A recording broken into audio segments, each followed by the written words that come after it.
Mr. Shihan Judd Reid, guys. Shihan, welcome to the Kyokushin Shuffle. No, Thanks. just Judd is fine. Thank you, Pat. Thank you, Sensei. No, this has been more casual, yeah. I appreciate your time coming around. Thank you, Sensei. Thank you. No, yeah, no problem. We're very lucky here on this edition. We're at Shihan Judd's dojo here in Footscray in Melbourne, Australia. Very lucky. But we're here more so to talk a lot of future stuff, you know. A lot of people have to be, if not familiar with Shihan Judd and his accomplishments and all the things he's done with his DVD, his documentary, his book. But, you know, Shihan Judd and I were on the basis of what's ahead, what's happening, and there's so much good stuff happening, so much good stuff. And in segue to that, Shihan, you know, congratulations on your dojo. And in coming back to Australia, you know, how long have you been back in Australia now? A year and a half. Year and a half. Actually, a little bit over. Yeah. So a year and a half, and we've already got, you know, last year was just such a massive year with all your, you know, promotion and events and such a big commitment and what you're trying to achieve with Kyokushin here in Australia. Yeah. Yeah, no, it was a fun year. And this year already, I'm always thinking of the next thing. Yeah. In 10 days, we've got February the 1st. We have the Chikara, the battle. You know, it's pretty much the strongest guys in Australia, I think, battling it out. Yeah. It's going to be some awesome fights. So I'm just excited to be able to do this. Yeah, well, I mean, last year, you know, you settled into sharing with us your mission, your plan of attack, your ambition, and everyone supported it, and everyone was encouraged by it. I know we were at our dojo more so, you know, because of the way you were saying, you know, the guys as in the fighters and Kyokushin, just we need to keep pushing. We need to keep, you know, pushing it harder. Yeah. Yeah, and you know what? And the guys are awesome. The up and coming guys that we have now, and even the guys that have been around for a few years, they're still getting stronger all the time. So I think we're all working together. We give them a great opportunity to be able to, you know, showcase how amazing they are. It's great for us also to be working together and and put growth into Kyokushin. That's it. So and it's exciting. Last year, you know, let's just rehash on that. One of the, you know, great events that hasn't been here in Australia for a while was the Australia-Japan. Yeah. And that was unreal. Hey, so you know, your connections and your years of, you know, knowing the Shihans and so forth from Japan let you go down that path. So, you know, share us that and how successful you and happy you were with that event. Yeah, that was a great show. It's just after we had the 8-man eliminator, I thought, okay, next one. Yeah, let's go. Let's not ponder and think about you know how good it was. It was because I was really good. I was thinking, okay, we've got to keep moving. We've got to keep the ball rolling. And I thought, let's have a Australia versus Japan, where the motherland where karate comes from, where Kyokushin comes from, and I know our Aussie boys and girls, they're super strong. And I thought, you know, they're world class fighters, and let's try to make a tournament matching our guys against the best Japanese fighters. Yeah. And we put it on. And, you know, our guys did really, really well. They were tough boys. I mean, if you actually cut down all the fights, okay, they won every single fight, but some of them were real battles. Yeah. They all went the distance. Yeah. And they gave it their best, and that's all you can ask. And, the Japanese fighters had a little bit, you know, more experience under their belt. All those things play a part, yeah? Yeah. Even though they were kind of like jet lag, didn't really. Should get more jet lag, yeah. I think what that, you know, we've spoken a lot about it, but what that brings for, you know, dojo operators and the fighters that are coming up. I mean, I was lucky, really, really blessed and lucky when George Colvis ran these events in the early 2000s. Yeah. You were on the head card and I was fourth or fifth fight in line, and it just inspired and motivated me to be a part of it, one, and then secondly, to see what it takes and see the difference in where we are or where some of the top fighters are, and then you bring the Japanese across, who are just exceptional, and you brought a hell of a team across. And then all that did for myself and in feedback was we got straight back to work. Yeah, straight back to work. You motivated. 100%. Very motivated from that. Yeah. Yeah. I think everyone was. They realized. I mean, I remember we had the session after the tournament as well. Yeah. And a lot of the guys that fought in it, they were here the very next day. Yeah. You know, tournament was on a Saturday. They were here on the Monday class. Yeah. And they just saw the hunger in them. And I said, okay, this is what we've got to work on. You know what we have to do now. So to see that, come back straight into the dojo like you're talking about and train harder, I think, that's awesome. Well, that's what it's about. That is. And that was the biggest take, along with then seeing how they could, you know, and off the top of my head, not all the names off the top of my head, but how one of the fighters went left and went right, or how composed Joe was, you know, against Nasser.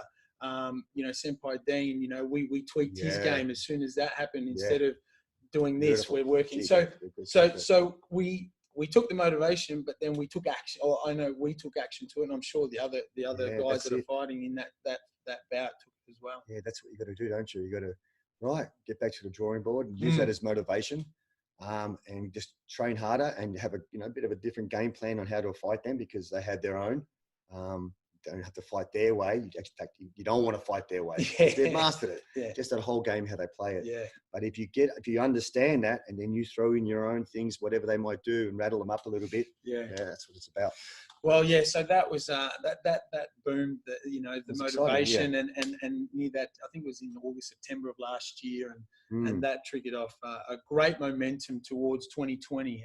And here we are now, and we're already stuck into it. And like you said, when we spoke late last year, let's hit the ground running, you know, and you have, and well done again, because again, it definitely sparks at my dojo in respect of, prepare yourselves over Christmas, be ready come after Christmas, New Year, and we're straight into it. Yeah, that's it.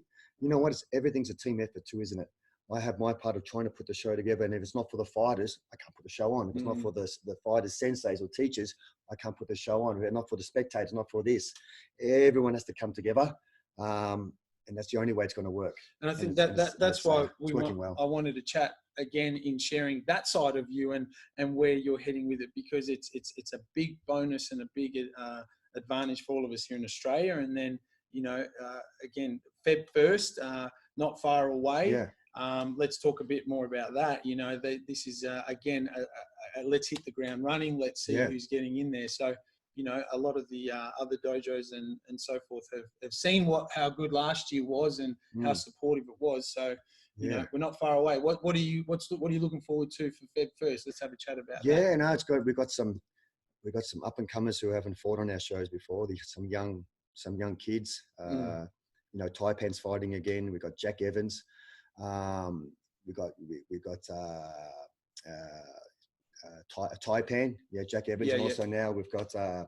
So you've introduced one of my students. New Thomas Coleman. Yep. And we've got Christian, your student fighting. You've got Johnny fighting. Yep. Dan Foddy's fighting. 3 of your students are fighting. So these are 2 new guys who haven't fought on the show, and I see their hunger. I see them training and what they're putting in. So it's going to be good. You know, new guys coming through. That's exactly. They're hungry. You can see that. You'll see that those guys, especially a couple of mine, and then the new guy, the other students from other dojos, you know, this what an experience this is, and that's the word I've used for my guys. You know, to have been there last year, to watch it, to feel the air, to understand what's going on, and they were key things when you know, and I've shared it a little bit sometimes, but in 2008, we were part of the Australian team. And you were there we were in Okinawa. Yes. And you were warming up in a certain part of the space where we were. Yes. And I was just watching, just learning and understanding how controlled you were doing things. And you were getting, a lot of people were coming up to you with some gifts. A lot of people were trying to distract you as such, you know. And I remember you coming up to me, and I doubt you'll remember, but you were like, I just want to have, you know, 10 minutes of my own space. Chatting away, and we were chatting, and I was like, Dan was there. Yeah, there was a few of the boys. There was a few of the Aussie boys fighting that team. Dane was there, so Dane was there. Yeah, it was good. And from that, I shared that, you know, and there was some that, you know, is that 2008? That was 2008. That's crazy. In Okinawa. Yeah. But from that is what I'm sharing with what's happening Feb 1st with the new up and coming guys, because this will just encourage them even more. I hope so.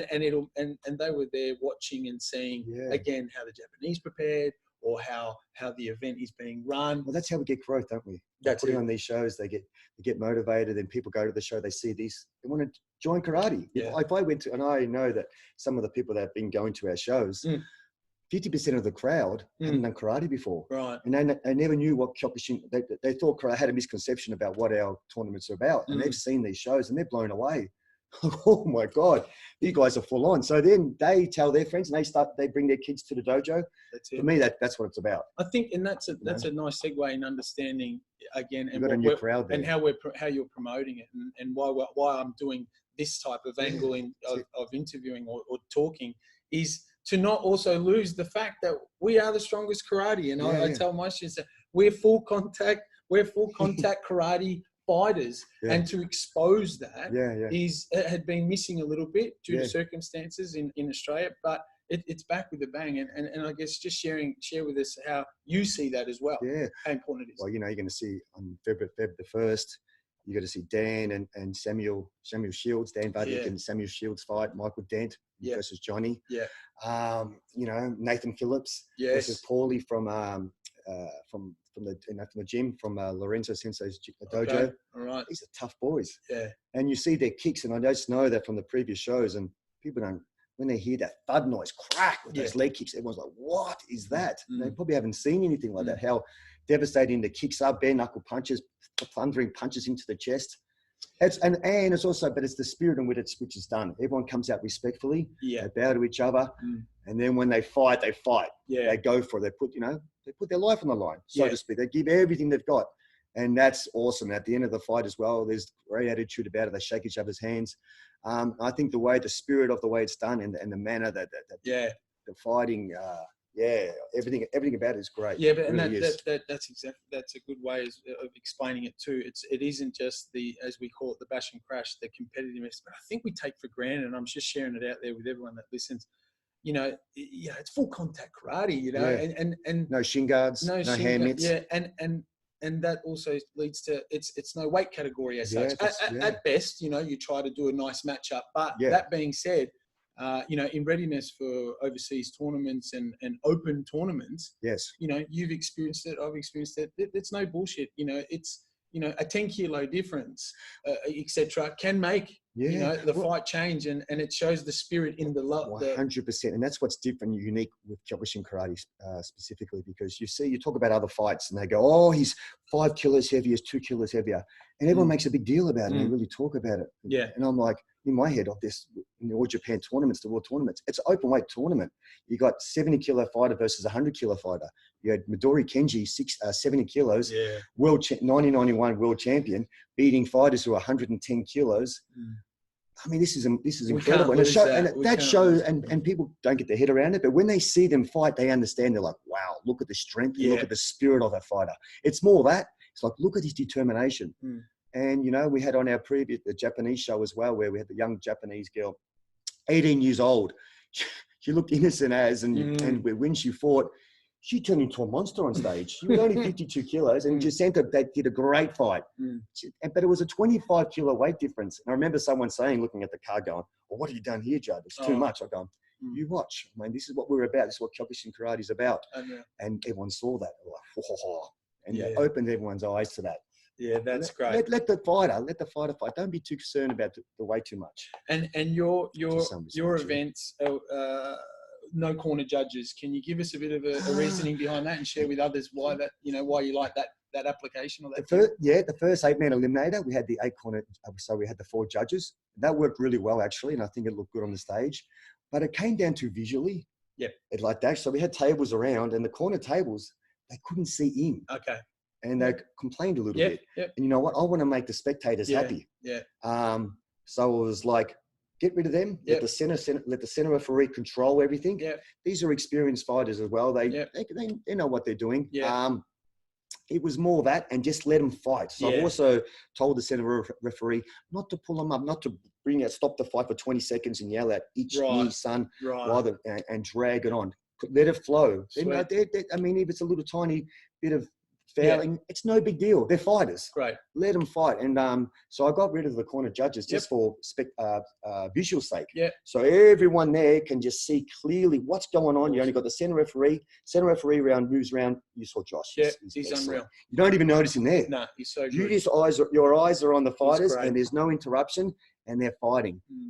And I think this is the way to go. So I really like that. So then you have so the judges aren't there. So they're sitting down on the table, and they're refereeing the same like a boxing fight. 10 mass systems. get the scorecard at the end.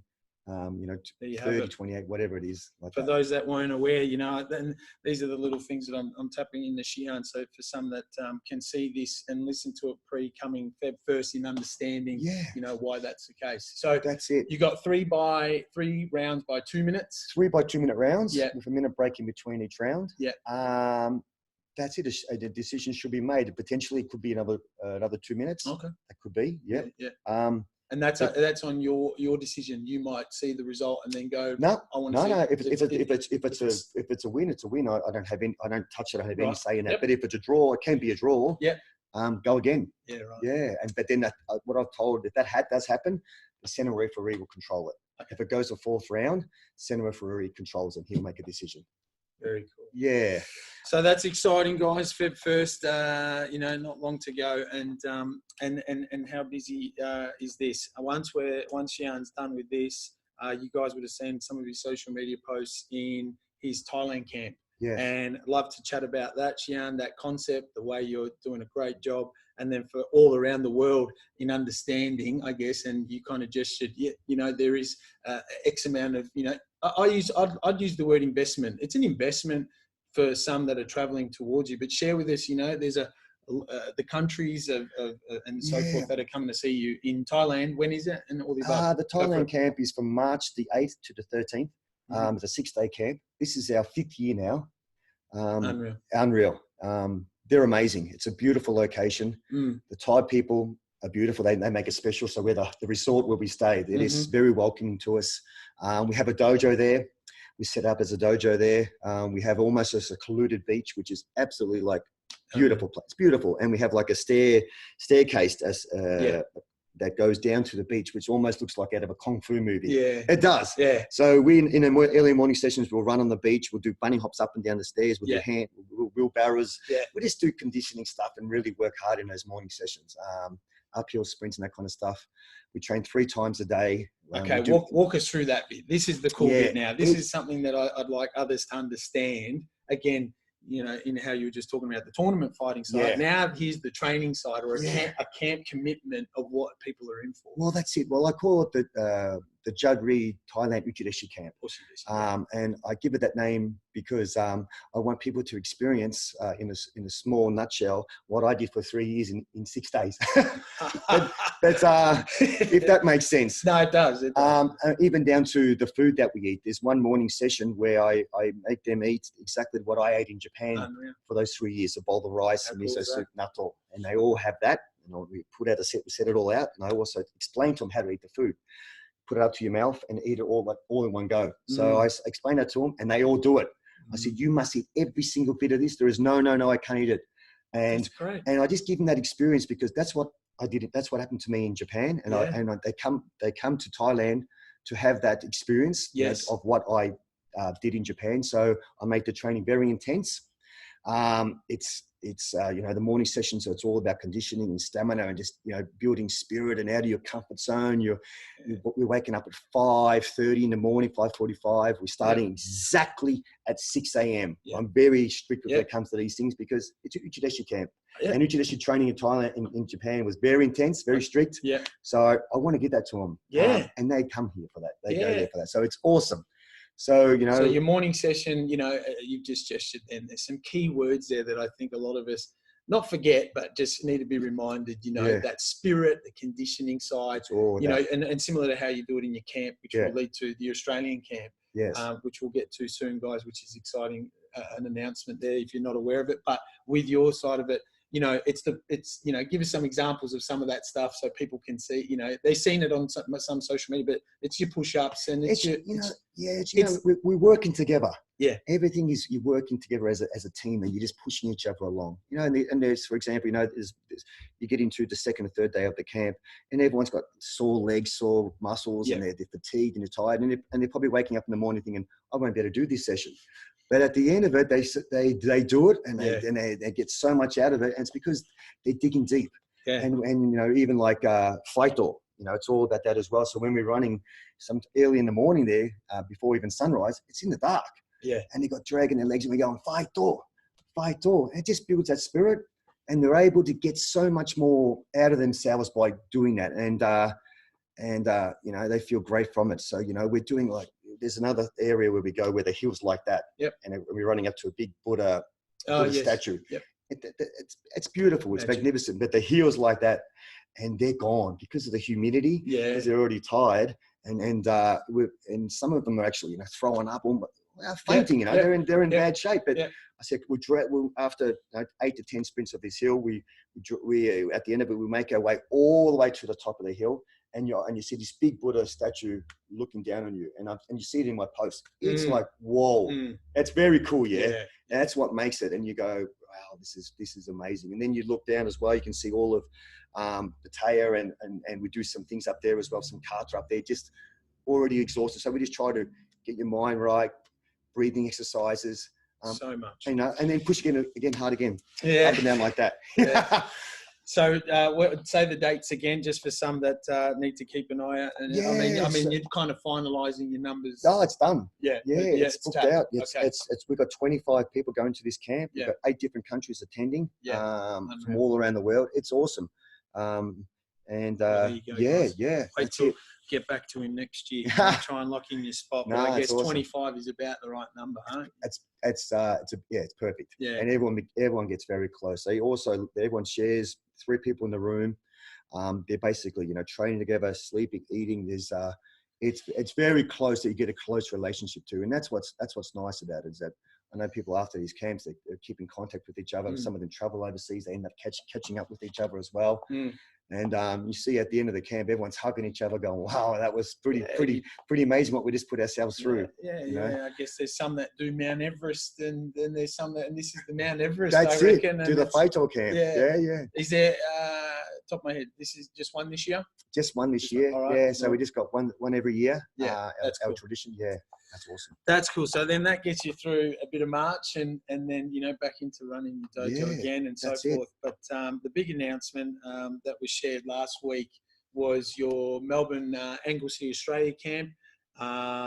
Did that go nuts? So for those that aren't aware, is Kancho? Yeah, Kancho Hajime Kazumi is on board. He's coming to Anglesey, Melbourne. So share with us, you know, a bit of the hard work that you've done in getting him, and then what's ahead as well. Yeah, I'm a huge fan of his. Yeah, and you know, there's some people I've seen him fight with my own eyes, and I've been there to see some of the battle he's been through, fighting Globy Frentosa, fighting Filio straight after that, and then fighting again Yamaki Kenji in that 95 World Tournament, and other tournaments as well.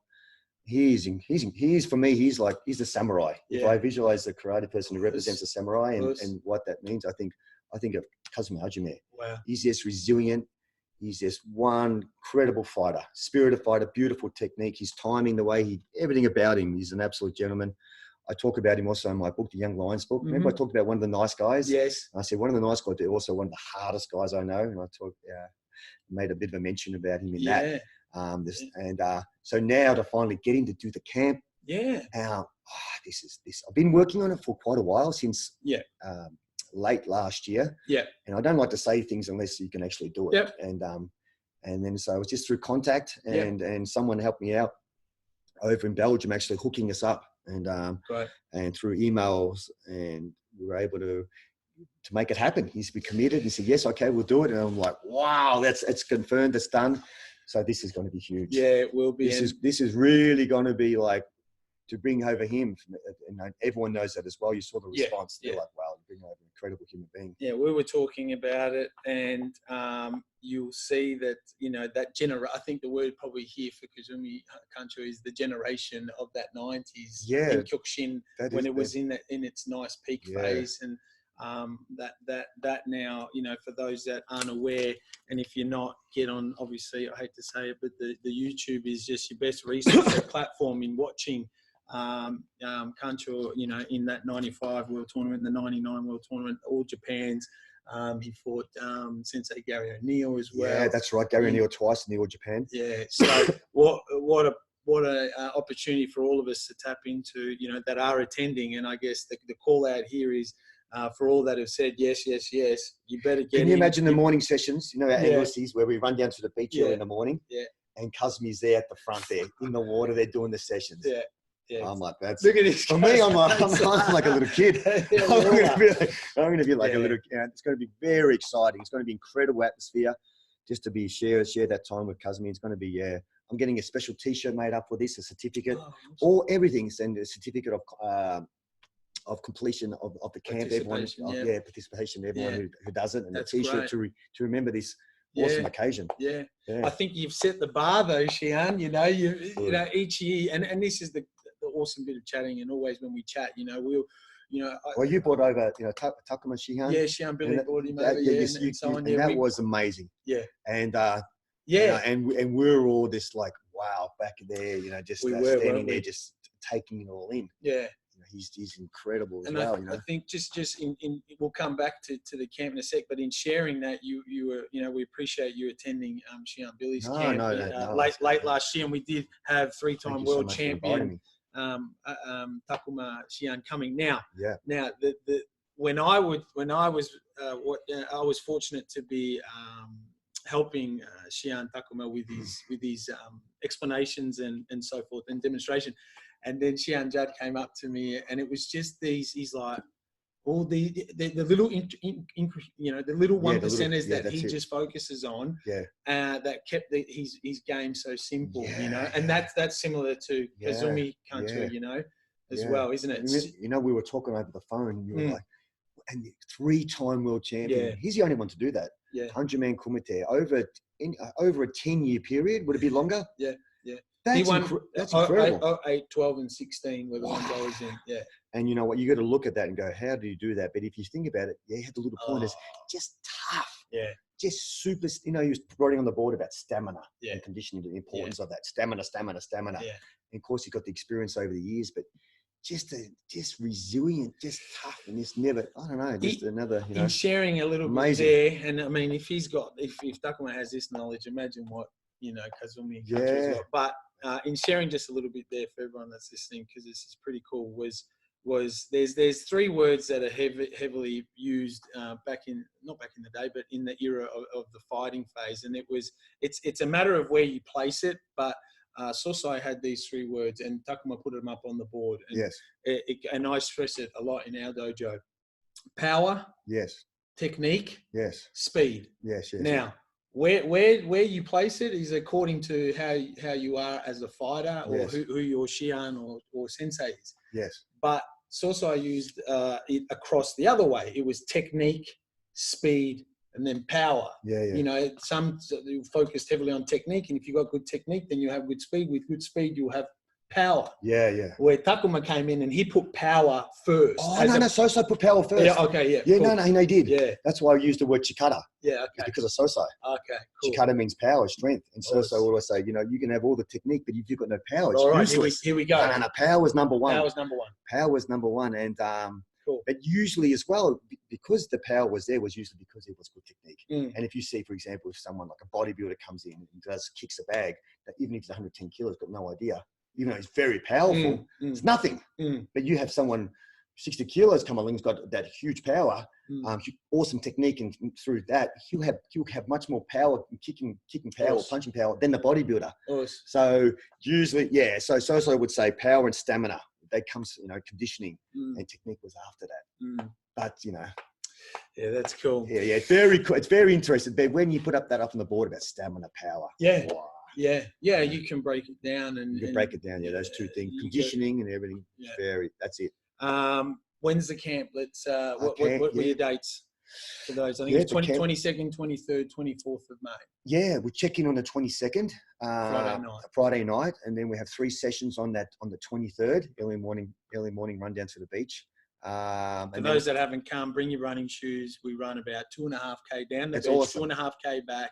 So if you're not prepared, like I tell my students, get your ass and start running 5Ks pre the camp, because it's not a surprise. We do 10Ks that day. For sure. But it's awesome the way, when you get down, because that's our warm up. You think about in the morning, if you were just to drive down there, you're going to be shivering. But if you're warmed up and you get down, you're like, right, now we're going to step it up even, we're going to go. Now everyone's warmed up, we go. That's an awesome atmosphere. If you haven't experienced it, you got to see the sunrise, and it's beautiful. It's pretty special. So they're the dates. So make sure you get a hold of Shihan Judd Reid and his team in regards to that camp, because I'll tell you what, I think, it's almost, the capacity as such, not to reveal the number, but, it's going to be a full house. It's going to be a full house. And, awesome. there's going to be a lot of people there. So that's cool. Now, we continue on because, that's, we're already up to May. Yeah. And then I guess what I want to just continue to chat about is the future. I mean, you're taking one of your fighters who's representing your dojo, Muhammad, to Japan in a month's time or so. Yeah, Muhammad and Dominic. Okay, so young Dominic. Yeah. So share with us the relationship that you're trying to build there with, trying to get, that next level across overseas. Well, there's a KWF World Tournament, March the 1st in Tokyo. Run by Tanaka Shian, who brought the team over here. Yeah. So this is going to be a huge world tournament. But it's KWF, but we have other, other organizations who are competing in this, not just KWF. So it's a very big tournament all the same. So, this is good. This is a great opportunity for our young guys to experience this world-class tournament. We've got Mohamed Rezi fighting in the men's openweight division. He's going to do awesome. He's so tough. He's unreal. Dominic Giordano from here, young 14-year-old kid, and his younger brother Daniel fighting. And also we've got Russ. Russ Willard. Russ? Yeah. He's fighting. All right. And his younger son Lyndon's also fighting. Cool. Now we call him the fridge. So this is very exciting. He's very exciting. And he's got fire in the belly again. He's no young cook anymore, but he's incredibly tough. Oh yeah, and he's fighting in it. Job, so it's awesome. Yeah. So I guess it gives me a. We've got young Max as well. Young Max Stevens. So you're taking a sweet team. That's great. Good on you. And I guess that was my part in just sharing, the ambition, I guess, and people hearing it from you, and again the goals and ambitions of trying to get to fight overseas. And take your level of, again, this conversation's focus a bit on the fighting side, but this is the bit that Xian Judd, is one of the best ever at, and he's in our backyard now. So You know what's awesome about these tournaments as well, because we're talking about tournaments, is that going to Japan, families are going. So you've got Russ going with his wife, and you got young Dempsey's also fighting, who's bringing his family as well. So they're all wrapped. They're going to be going all together as a family, share that experience together, and seeing the younger, they're seeing mum and dad seeing their kids fight, or like that. So that's pretty awesome. That's cool. And it's like with our training as well. We have mum, dad, and the kids all training together. Yeah. And for here particularly, just going off the conversation of tournaments, it's very family. Yeah. And if you, for example, play like football or whatever other sport, the parents are on the sidelines. They're not involved in it. But here, everyone's involved. Good point. And that will bring that relationship between them even closer. Yeah. For me, that's awesome. That's what it's about. That is a good point, Xian. Yeah. We are, we've got siblings that get to train together. But in other sports, for example, they can't be a part of that because one's 9, one's 4. You watch when you're little ones, and they're going to be there very soon. They're going to be in their gi, and it's going to be running around with 4, 5, 6 years old, and before you know it, you're all together training, and that's unreal. That's pretty cool. Well, guys, I guess if you hadn't as yet purchased Xian Judd's book, what's the title, Xian? My apologies in not remembering. The Young Lions. The Young Lions. Please have a look at that. And I guess I haven't brought this up with you, but is there another one to come? How's that brewing for you? There is. I just it comes down to editing. Yeah, time and all that. It's full on. Yeah, it's that's another whole thing. I've got the story there. Yeah, but I've got to put everything together, and I've been working on it for a while, and everything's there. And I did put a post out a while ago saying it's going to come out. I'm going. Yes, it's in the pipework. I don't want to say yes, it's coming. It's going to be date, but it's happening. It's just going to take a little bit of time. My grammar's terrible, so the editors having a hell of a time trying to put all that together for me. That's right. That's another story. But that's that. And we were chatting just before, guys, and I was just raising with Xian, the passion that I have in doing this and sharing these stories and what's happening. We can read social media posts. Yeah, we have a platform now where we can all be friends and all communicate. But I guess for what I was sharing with you was, there's YouTube now. Yeah, there's people that get to see, bits and pieces of your training and that. Now, the key to what I'm saying is we've used it. It's come up in conversation is the mystique of karate from when you were doing it, when you were the lad that left to go to Japan at such a young age, and people being so naive to what you were trying to achieve and accomplish, to what it's got to now, and to where it may head. You know, how are you, you know, evolving and adjusting to it, and what are you seeing? You know, because what I'm seeing is, you know, it used to be frowned upon a little bit in sharing content of your dojo. Yes. You know, and I don't know how far. Well, not really. Okay. You know what? Do you see where I'm coming from? No, I know what you're saying. Yeah. Like almost like, oh, you can't be showing that in the dojo like that. Or, whatever way. Yeah. You know, no. I think that's a little bit of a misconception. Yeah. For example, if you look at Sosai, here we go. He was a marketing genius. So can I say this is where I said imagine, and I say it with all due respect, and I'm sorry to cut you off, but, no. But I say that as well. Imagine Sosai had. So this is what a perfect candidate to hear it from. Yes. How would he? Oh. Yeah. I mean, Sosai was this was before the time of IT and all that we have now. Everything was back then, and he had his own magazine once a month called Power Karate. Awesome. He had the very first world tournament that he held. He got the camera crew to go around every country around the world, pretty much, to film their training and to film the best fighters in the world. And then put on a huge show. He filmed all of this and made it into it was called the Strongest Karate First World Tournament. And that's what inspired and encouraged many people around the world to start karate. That's it. It was through that he was very he wasn't walking around like how we do now. We'll just grab the phone and we'll start filming our students. Right. No, there was no such. He never did that, but he would have his film crew come in and film the Uchideshi training sometimes and film the classes, and it's all on YouTube to see.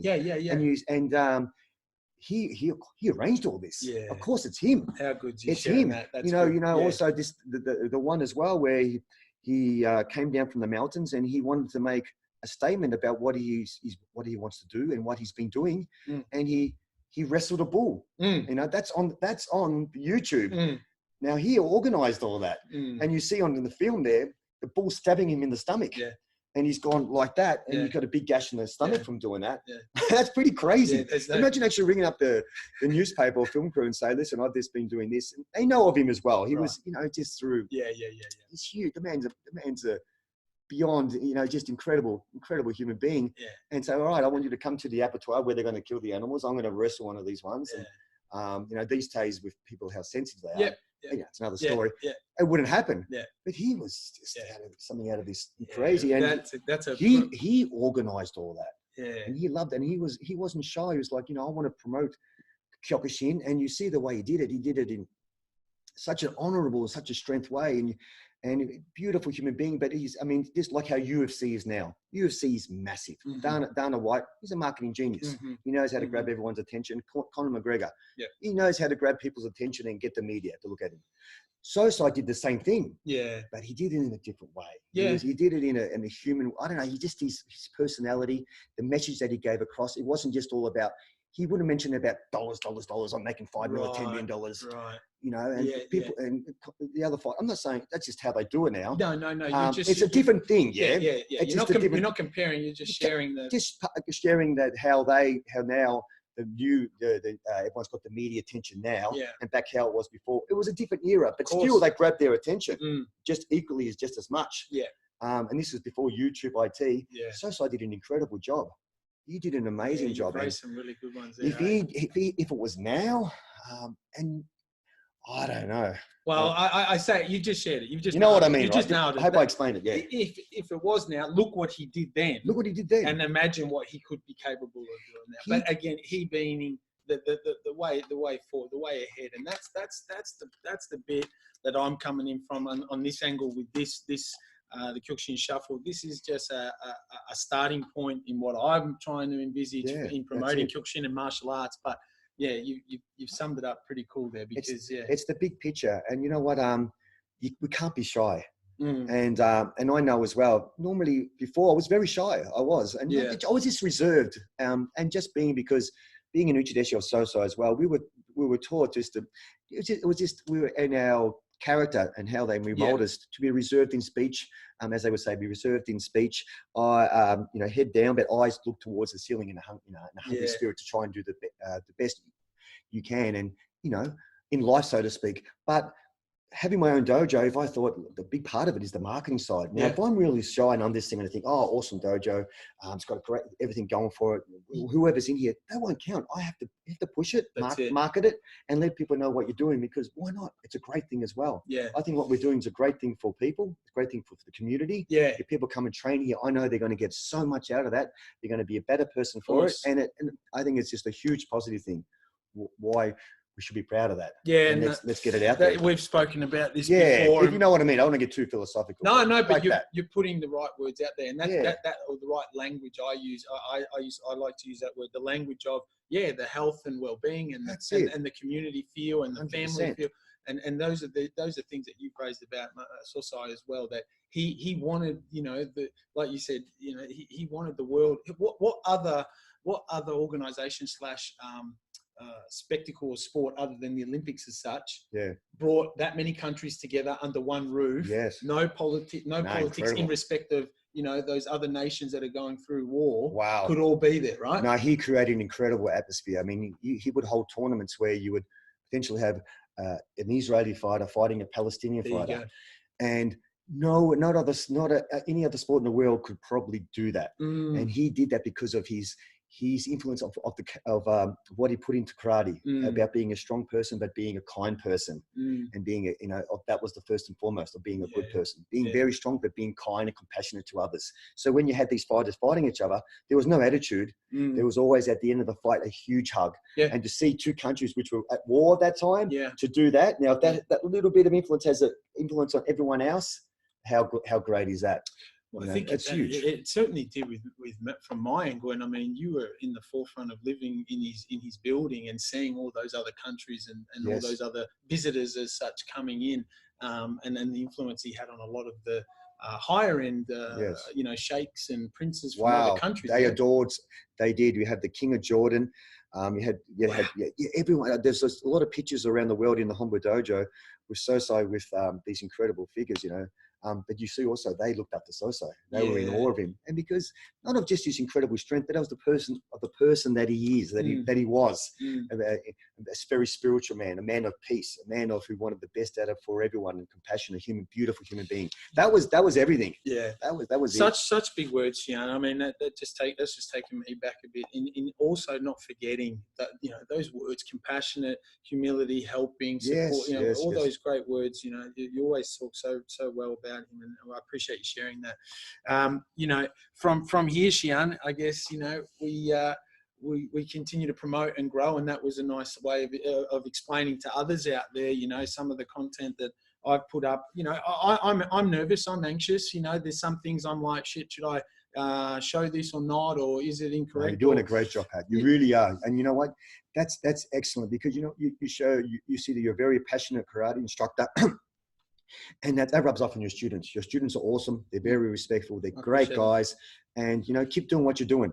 Absolutely. Yeah. Keep doing what you're doing. It's fantastic. And you know what? If this small influence can help the younger generation, and you get a young kid coming in, maybe who's maybe got problems, who hasn't got problems, or it doesn't matter. Yeah. You're being such a positive role model for him. Yeah. And, it's all good. And so keep doing what you're doing, it's just for the bigger picture. It's fantastic. I appreciate that. Yeah, so to all out there as well, you've heard it from Xian there in respect of all those positive words and language there.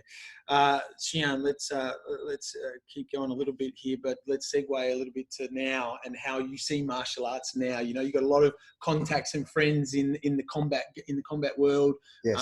In the kickboxing world as well. And now moving, you're seeing, you and I have spoken about the UFC as such, or the MMA. Yes. How are you seeing, and we've got about 10 more minutes here, but how are you seeing in respect of the way Kyokushin now, as it being the strongest karate, the full contact presence, that conversation of someone on the street and so on saying, oh, once you do Kyokushin karate, that's a strong art, to now, how big jiu-jitsu's got, how and more so because we can see it working and how good it is there, the wrestling side of it. How are you? Give us a bit of a summary, and the floor is yours. In if someone was to ask you this, I think martial arts now is booming. It's huge. Yeah. And UFC, they've done tremendously doing for the wider community, everyone to know about martial arts. Yeah. And I think it's awesome. whether you're doing BJJ or wrestling or MMA fighting or Kyokushin, I think it's a great time for everyone involved, and also the instructors who have their own gyms. They're flourishing, and they should also be thankful to these big organizations doing this, because they're having they're getting the word out there. And then I know that people have rang up my dojo, and maybe just because their kids have watched whatever it is, MMA or something like that, and they've contacted the nearest school in their community, and it happens to be mine. So we should be thankful to everyone involved. Yeah, and everyone has their own path. I think everyone means well, they do. Everyone means well. Yeah, sure, there's going to be different standards, but that's like in everything. There's different standards in doctors. There's different standards in clothing brands. And they all mean well. It's just as long as they send a positive message, and they're doing it. It's all in good nature, and it's all about developing strength and all good positive things. That's all good. Yeah. I think it's great for everyone. Yeah, it gets me to sharing. You would have seen. Close the way the top Kyokushin fighters that ended up going their own way, like Yamaki, like Hajime Kazumi, Sam Greco. But though that influence there, when you were seeing it, is again, Kyokushin has its traits that do well, and then we also have to add on. So like the conversation as such that pops up here and there is how Kudo is doing such awesome. How good is it, and how amazing. And then some go, that's Kyokushin. How do you see that? Because you would have seen when Soso was like, we've got our stand-up striking capabilities, but we also practice, and of course. I say at the dojo 90% of our kihon isn't even used in kumite. Hijis, all that. We can't just walk up to someone and do that in kumite. Well, that's it. And if you look at even the old Kyokushin days before there was world tournaments, just around that time, there was throws. There was, you look in the books, there was punching to the face. It looked like MMA. There was no rules going on. Strikes to the face, strikes going down, all different groundwork. And it's only because Kyokushin got tournament orientated where there was no punch to the face, because it was bare knuckle. People don't. So people seem to think maybe that's only Kyokushin, but it's not. There's a lot of things behind the scenes: throws, takedown, elbow strikes. It's meant to be self-defense. It's not about just tournaments. It's meant to be lethal. It's meant to be effective. It's meant to have power. That's what Kyokushin karate is supposed to be. Not tournament. It's more than that. That's the angle I'm sharing with you, because you've seen it. You were there in a phase where, again, like I said, Ashihara broke off, Enshin broke off. Really strong masters that have influenced it. And that's right. And those, Azuma, and you see that they broke away, and they put their own things in. And, and maybe they kept things from the old days as well, and went their own way. I think it's great too. It's just they have their own vision. The part of teaching now, and in a dojo operator level now, is my passion is following Xian Bobby Lowe's applications. My Xian was so lucky to go and learn from him, and then there's that Go Shinjitsu side, which is the stand-up type of teaching. I love that, because then it's now advances it as a third dan or whatever to, I haven't even got to that phase yet. Trevor Frith was with us last night, just helping me again with Kokara, just on a basic level. And he's showing me two things, and I was like, how good's this? And from that angle, did you ever do much with Xian Bobby Lowe? I didn't actually. No. Unfortunately, no, I didn't actually. It was I'm very unfortunately I didn't. But I seen different things like that, and it's like, wow, I look at things and I'm like, wow, there's so much more to learn. All the time I look at different things and look at, just thinking, wow, there's so much more to learn. But that's awesome. That's why I always tell the students, I go, you might be a black belt, but you should be, in your heart, you should be a white belt. You should always just be tying that belt, thinking, okay, today I've got something new to learn. Always something new to learn. Always something's always new, something coming out. And then from the old, it's just all the time learning. Yeah, you raised a good point there that I took away from one of the camps that I've been to with you, and that was for all of you out there. He kind of just gestured it. Then every time you put your belt on, that's your moment. That's your 10 seconds, 5 seconds, 30 seconds. Of stopping and acknowledging I got to, there's more. Well, even if the traditions that we have in training, at the start of class, we kneel in Caesar and we bow to the front, mock saw, close your eyes. That is a time where you have to clear your mind about what the day that you've had. Maybe you've got bills to pay, this, that, you're stressed out, you're maybe even injured, you're hurt, and you just got to clear your mind. You're like, right, I'm here to give it my best. I'm here to learn today. I'm here to devote myself to everything in training. And I think if you go into that kind of thinking, you're going to get a lot out of that session. But if you don't block your mind out and you carry those worries with you from outside, no matter what it is, because everyone's working such a fast pace these days, you're not going to have that attitude in class. But that's why our traditions in class, mock saw, close your eyes, clear your mind and go, right, here to learn today, here to give everything I've got. I find these traditions in karate that we have very, very important. Yeah. Well, that's thanks for raising these that rituals. as well. These rituals that we have in class, very important. Yeah. And we can't rush by them. No. These things we can't rush by. We must always stand there at attention and just learn and soak it all in. Yeah.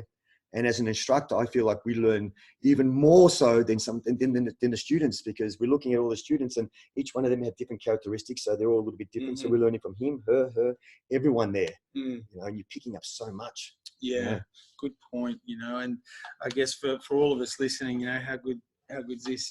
Just reinforcing, I guess, what I've got out of today's chat is, again, Shihan Billy would say, if you could take one thing out of Shihan Judd or anyone out there and just add it, the reinforcement today of just, again, the courtesy, the respect, the humility, the humbleness, the community feel, some of the things that I'm taking out of it. And then more so the promotion of what we're trying to do here. Yes. It isn't just, there's a component of Kyokushin that is our crash and our fighting, our strong kumite, but there's so much more that we have to keep looking for. Yeah. Yes, it's very deep. So I would have shared, he had such amazing students, and you've been a part of seeing them and training with them.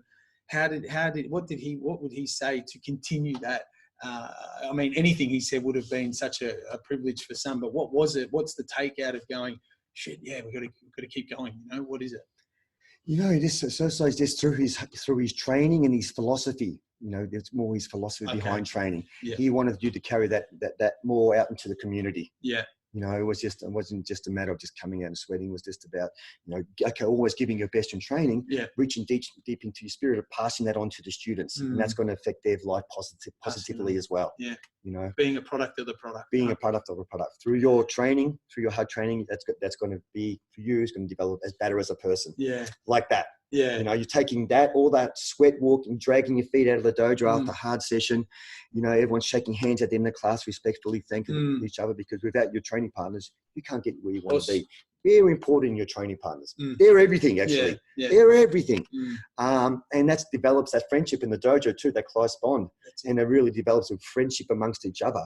And that carries on to the bigger community. They go to school, they go to work. They're acting, respectfully, and just nice to each other, good people. Conducting themselves, yeah. The bigger picture there. There it is, people. How cool is that? What an awesome chat, Shihan. Thank you so much. No, thank you so much. Thank you so much. I appreciate you. Live far away. You're busy with work. You've got 3 kids, mate. And I appreciate your time coming down. No, all good. Guys, big was to Shihan Judd. Let's just recap a little bit here. So Feb 1st, the battle, which will be here in Melbourne. Make sure you get your tickets and so forth for that, and come check out some really, really good quality fighting. It's going to be awesome, yeah. And to all the fighters, on a personal note, because I get pretty busy on those nights. All the best. Keep training hard. You're all quality, world-class fighters. So absolutely, wishing you all the best there. Then the guys that are off to your camp in Thailand, be ready, stand by to get some with this with Shihan Judd here. So all the best to you guys there. It motivates a lot of other people to probably take action and in regards to next year and seeing, and then your camp in Anglesey in May for all those. Hajime Kancho is on his way, and a lot of us have watched a lot of his stuff. So well done, congratulations. I've got a busy year, you've got a busy year. Sharing a lot with my wife as well in understanding, it's her birthday the next day. And I'm really? After the camp? So she's there, she gets it. She's the best human ever. So beautiful. You need the support from your family. 100%. And I think we kind of got a lot out of this side of it, Shian, and we appreciate your time. Thank you so much. I appreciate your time. Thank you. To all of you out there, trust you enjoyed it. Next one coming up, big us. Us.